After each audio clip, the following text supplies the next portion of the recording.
محترم طالبان علم، السلام علیکم ورحمۃ اللہ وبرکاتہ۔ بسم اللہ الرحمن الرحیم۔ الحمد للہ رب العالمین، والصلاة والسلام علی محمد سید المرسلین وعلی آلہ واصحابہ اجمعین۔ اللہم افتح علینا حکمتک وانشر علینا رحمتک یا ذا الجلال والاکرام۔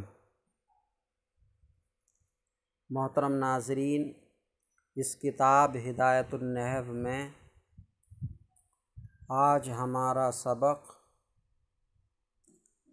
لأنہا اما ان لا تدل علی معنی فی نفسہا سے ہے۔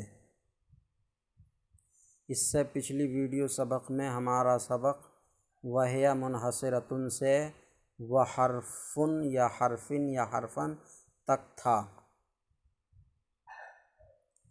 آج ہمارا سبق لأنہا سے ہے، تو شروع کرتے ہیں۔ لأنہا میں لام یہ حرف جار ہے، تعلیل کے لیے، علت بیان کرنے کے لیے، سبب بیان کرنے کے لیے، یعنی یہ بتانے کے لیے کہ اس کا مدخول پہلے ذکر کیے ہوئے فعل یا شبہ فعل کے لیے سبب ہے۔ تو لی حرف جار، انا یہ موصول حرفی ہے، اور ہا اس کا اسم، اور اما ان لا تدل یہ آخر تک اس ہا موصول حرفی کی خبر بنے گی۔ پھر ہا لأنہا میں جو ہا ہے یہ اسم اپنی خبر سے مل کر انا کا اسم، انا کا اسم اپنی خبر سے مل کر انا کا اسم اپنی خبر سے مل کر انا موصول حرفی کا صلہ، موصول حرفی اپنی صلہ سے مل کر مجرور، اور جار مجرور سے مل کر منحصرۃن کا ظرف لغو دوم، منحصرۃن کا ظرف لغو دوم۔ ظرف لغو اول یہ فی ثلاثت اقسام آیا، اور لأنہا یہ اس کا ظرف لغو دوم ہوگا۔ تو تین کلموں میں منحصر ہونے، گھرے ہونے کی وجہ کیا ہے؟ لأنہا، اس لیے کہ وہ ہا ضمیر کلمہ کی طرف راجع ہے، تو اس لیے کہ وہ یعنی کلمہ اما ان لا تدل یا تو دلالت نہیں کرتا ہے، ان لا تدل یا تو دلالت نہیں کرتا ہے۔ یہ ان لا تدل میں ان مصدریہ ہے، لا تدل فعل مضارع منفی بلا ہے۔ اب ان مصدریہ فعل کے ساتھ مصدر کے معنی میں ہو جاتا ہے، ان مصدریہ فعل کے ساتھ مصدر کے معنی میں ہو جاتا ہے۔ یہ نحو میر میں بھی ہے، اور نحو کی کتابوں میں، دیگر اور کتابوں میں بھی ہے۔ تو ان فعل کے ساتھ مصدر کے معنی میں ہو جاتا ہے، اس کے دو مطلب بیان کیے گئے ہیں۔ ان فعل کے ساتھ مصدر کے معنی میں ہو جاتا ہے، اس کے دو مطلب بیان کیے گئے ہیں۔ ایک مطلب تو یہ ہے کہ ان فعل کے ساتھ مصدر کے معنی میں ہو جاتا ہے، یعنی اس فعل سے معنی مصدری مراد لیے جاتے ہیں، اس فعل سے معنی مصدری مراد لیے جاتے ہیں۔ ایک مطلب یہ ہوا اس کا۔ اور ان فعل کے ساتھ مصدر کے معنی میں ہو جاتا ہے، اس کا دوسرا مطلب یہ ہے کہ ان جب فعل پر داخل ہو جاتا ہے تو اس فعل پر اسم کے احکام لاگو ہو جاتے ہیں۔ مصدر کے احکام، مصدر اسم ہے تو اسم کے احکام لاگو ہو جاتے ہیں۔ مصدر کے معنی میں ہو جاتا ہے، یعنی مصدر اسم ہے تو اسم کے احکام لاگو ہو جاتے ہیں۔ اسم کے احکام کیا ہیں؟ جیسے مضاف الیہ ہونا، حرف جار کا داخل ہونا، مبتدا بننا، خبر بننا۔ تو فعل پر جب ان آ جاتا ہے تو وہ اس پر حرف جار بھی آ جاتا ہے اور مبتدا بھی بن جاتا ہے، وہ خبر بھی بن جاتا ہے۔ یہ مطلب ہے اس کا۔ یہ مطلب نہیں ہے کہ اس سے معنی مصدری مراد لیے جائیں۔ دو مطلب ہیں۔ ایک مطلب یہ ہوا کہ ان فعل کے ساتھ مصدر کے معنی میں ہو جاتا ہے، یعنی اس سے معنی مصدری مراد لیا جاتا ہے، اور دوسرا مطلب کہ ان فعل کے ساتھ مصدر کے معنی میں ہو جاتا ہے، یعنی اس فعل پر اسم کے احکام لاگو ہو جاتے ہیں، جیسے مبتدا بننا، خبر بننا، یا حرف جار کا اس پر داخل ہونا، مضاف الیہ بن جانا۔ یہ مطلب نہیں کہ اس سے معنی مصدری مراد لیے جاتے ہیں۔ تو جب دوسرا جو مطلب بیان کیا گیا ہے اس کو لیں تو ترجمہ مصدری کا نہیں کریں گے، مصدری ترجمہ نہیں کریں گے، اور اس طرح ترجمہ کریں گے کہ اس لیے کہ وہ یا تو دلالت نہیں کرتا ہے، معنی مصدری مراد نہیں لیے جائیں گے، کیونکہ معنی مصدری مراد لیے ہی نہیں جاتے۔ ان فعل کے ساتھ مصدر کے معنی میں ہو جاتا کا مطلب یہ ہے ہی نہیں دوسرے قول پر کہ اس سے معنی مصدری مراد لیے جائیں، تو معنی مصدری مراد نہیں لیں گے، تو ترجمہ اس طرح کریں گے کہ اس لیے کہ وہ یا تو دلالت نہیں کرتا ہے، اور جب پہلا قول لیں گے کہ فعل سے معنی مصدری مراد لیا جاتا ہے تو ترجمہ ہوگا تو لأنها اما ان لا تدل، تو لا تدل یہ فعل مصدر کے معنی میں ہو جائے گا، تو لا تدل کا مصدر ہے دلالت۔ اب لا تدل میں جو ضمیر ہے وہ ضمیر اس مصدر کی مضاف الیہ ہو جائے گی، تو عبارت پھر اس طرح بن جائے گی لأنها اما دلالتها اما عدم دلالتها،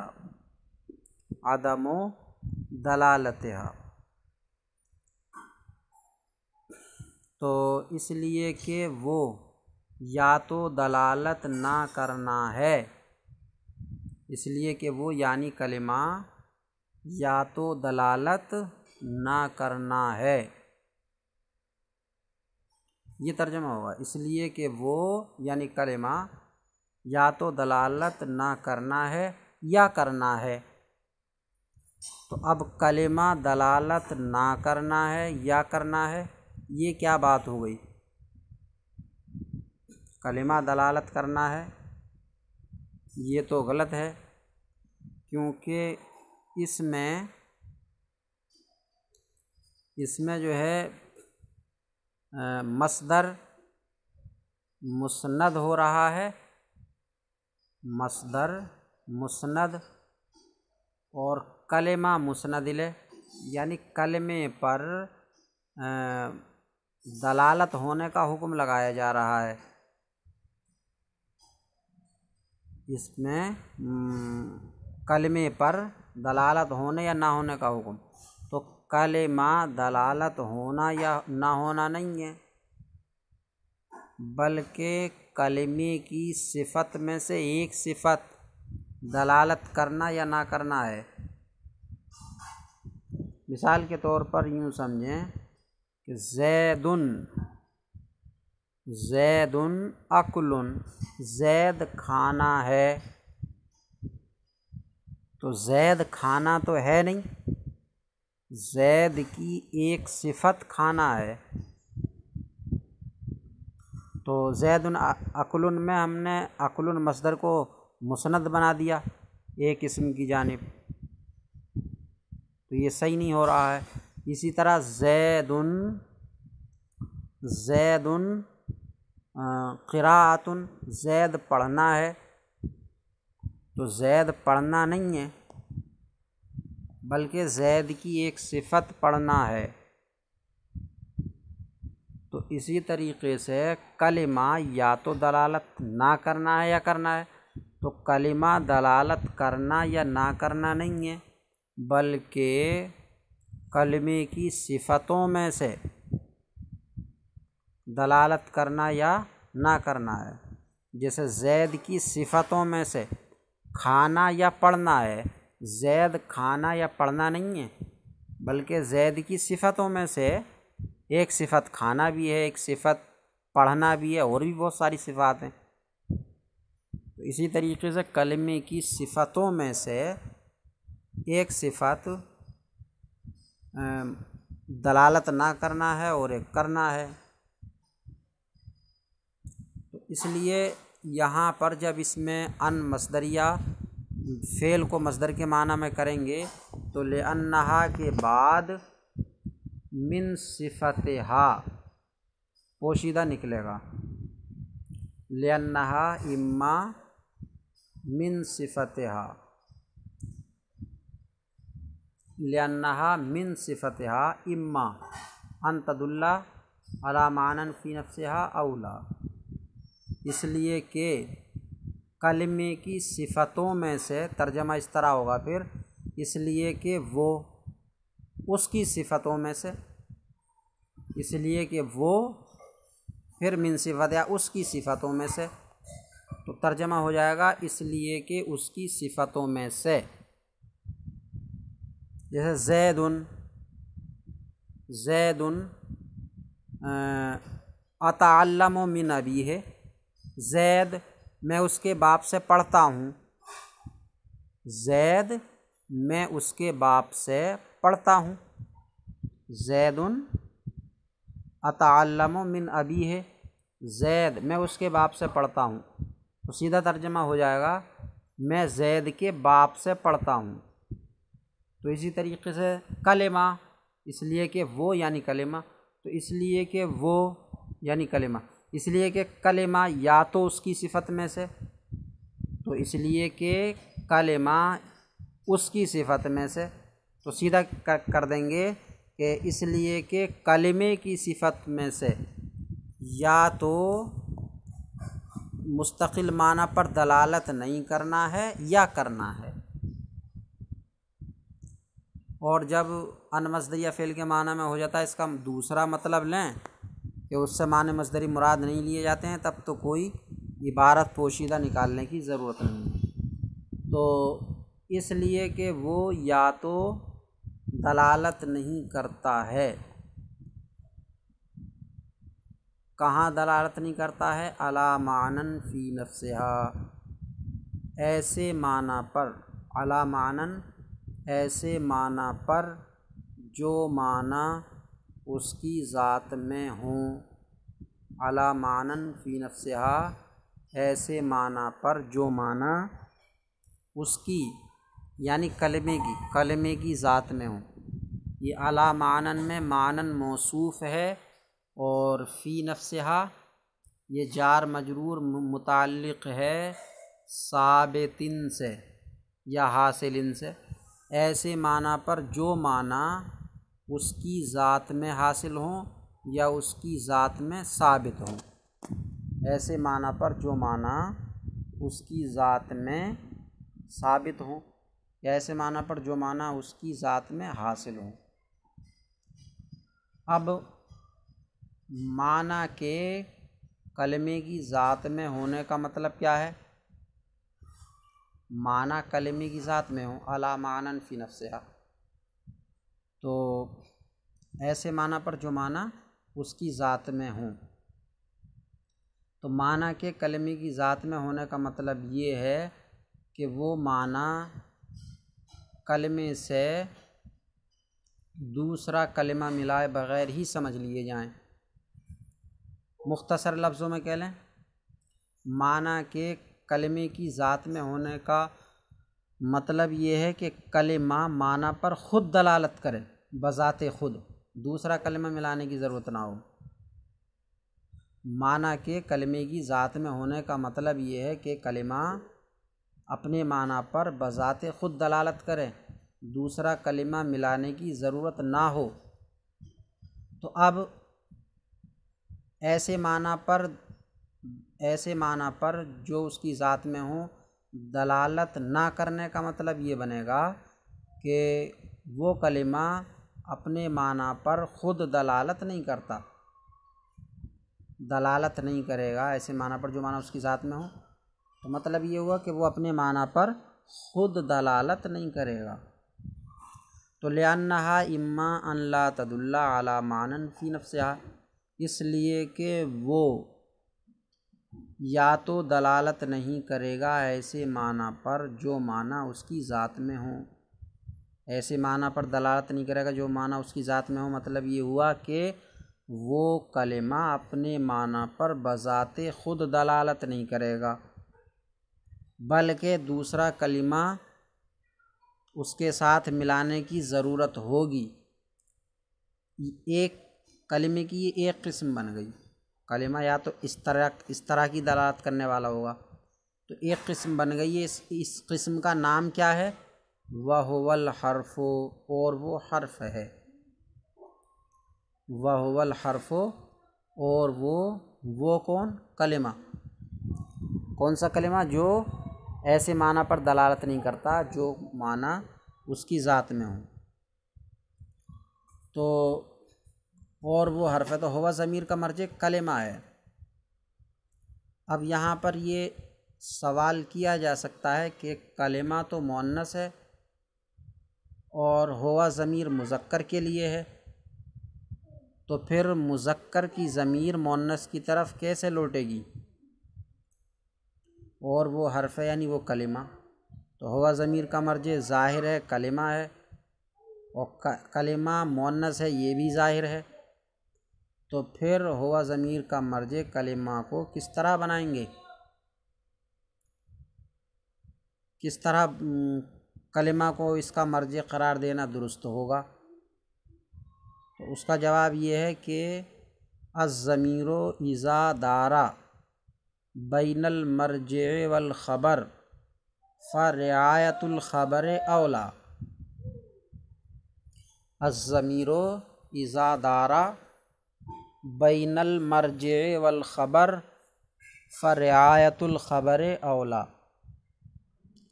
الضمیر ضمیر اذا دارا جب دائر ہو، دائر مطلب درمیان میں آئے، جب دائر ہو مرجع اور خبر کے درمیان، یعنی ضمیر کا ایک مرجع ہے اس سے پہلے اور وہ ضمیر مبتدا ہے اس کے بعد میں خبر ہے، تو خبر کی رعایت کرنا اولا ہے، یعنی مرجع کچھ اور ہو اور خبر کچھ اور ہو، مرجع مثلا مذکر ہو خبر مؤنث ہو، یا مرجع مؤنث ہو اور خبر مذکر ہو، تو ضمیر کو مرجع کے حساب سے لانا صحیح تو ہے لیکن بہتر نہیں ہے، بہتر خبر کی رعایت کرنا ہے کہ خبر اگر مذکر ہے تو ضمیر کو مذکر لائیں، خبر اگر مؤنث ہے تو ضمیر کو مؤنث لائیں۔ تو مطلب یہ ہے کہ ضمیر مرجع اور خبر کے درمیان جب آ جائے اور ضمیر اور مرجع دونوں مخالف ہوں مذکر و مؤنث ہونے میں، تو پھر خبر کی رعایت کرتے ہوئے خبر کے لحاظ سے ضمیر کو مذکر یا مؤنث لانا بہتر ہے، مرجع کا خیال نہ کیا جائے۔ مثال کے طور پر کہیں کہ الانسان نوعان، الانسان نوعان، انسان کی دو قسمیں ہیں، الانسان نوعان، انسان کی دو قسمیں ہیں، کامل العقل و ناقص العقل، انسان کی دو قسمیں ہیں، کامل العقل و ناقص العقل۔ تو اب کہیں فل انسان الذی یکون ناقص الدین والعقل، الانسان نوعان، انسان کی دو قسمیں ہیں، رجل و امرات، مرد اور عورت، یہ بنائیں۔ الانسانو نوعان، انسان کی دو قسمیں ہیں، رجل و امرات، مرد اور عورت۔ اب کہیں فالانسان الذی یکون ناقص العقل والدین، یکون ناقص العقل والدین فہی امرات، تو وہ انسان جو عقل اور دین میں ناقص ہو تو وہ عورت ہے۔ انسان کی دو قسمیں ہیں، مرد اور عورت، تو وہ انسان جو عقل اور دین میں ناقص ہو وہ عورت ہے، اس طرح سے کہا گیا۔ تو فالانسان الذی یکون ناقص العقل والدین فہی امرأۃ، اب یہ حیا ضمیر انسان کی جانب لوٹے گی۔ فالانسان الذی یکون ناقص العقل والدین فہی امرأۃ، اب حیا ضمیر کا مرجع مذکر ہے، فالانسان الذی یکون ناقص العقل والدین، اور اس کی خبر مؤنث ہے فہی امرأۃ، تو یہاں پر خبر کی رعایت کر کے یعنی مؤنث امرأۃ اور ضمیر کو حیا لانا افضل بہتر ہے، اور فہو امرأۃ بھی لا سکتے ہیں۔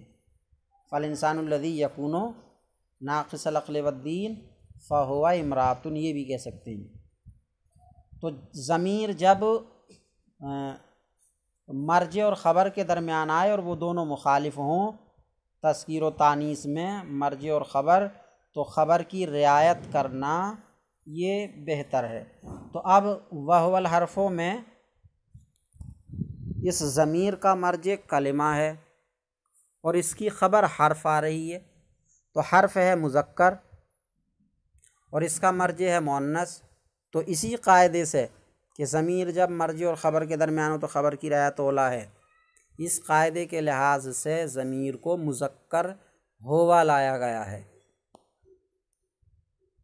اس قاعدے کے لحاظ سے ہوا ضمیر مذکر لائی گئی ہے، تو اس لیے کہ وہ یا تو دلالت نہیں کرتا ہے ایسے معنی پر جو معنی اس کی ذات میں ہوں،